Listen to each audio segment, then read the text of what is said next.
many of you are blamers? How many of you, when something goes wrong, the first thing you want to know is whose fault it is?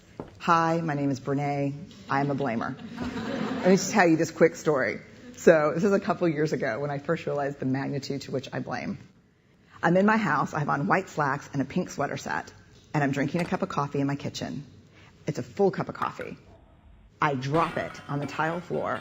It goes into a million pieces, splashes up all over me. And the first, a millisecond after it hit the floor, right out of my mouth is this: "Damn you, Steve." Who is my husband? Because let me tell you how fast this works for me.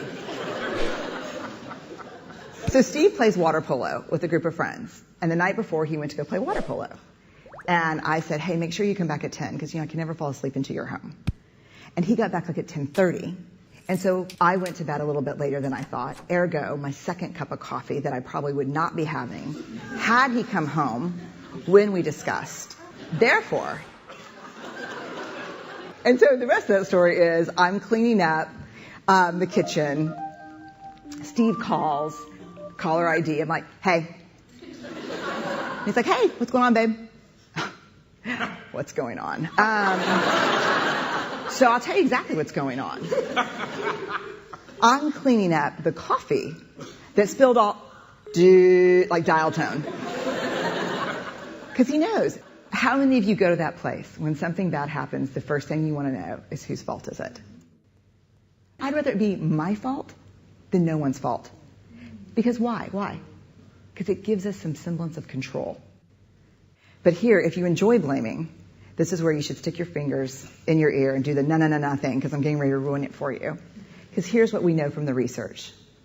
Blame is simply the discharging of discomfort and pain. It has an inverse relationship with accountability. Accountability, by definition, is a vulnerable process. It means me calling you and saying, hey, my feelings were really hurt about this, and talking. It's not blaming. Blaming is simply a way that we discharge anger. People who blame a lot seldom have the tenacity and grit to actually hold people accountable, because we expend all of our energy raging for 15 seconds and figuring out whose fault something is.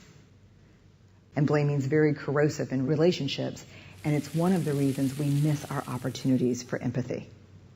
Because when something happens and we're hearing a story, we're not really listening. We're in the place where I was, making the connections as quickly as we can about whose fault something was.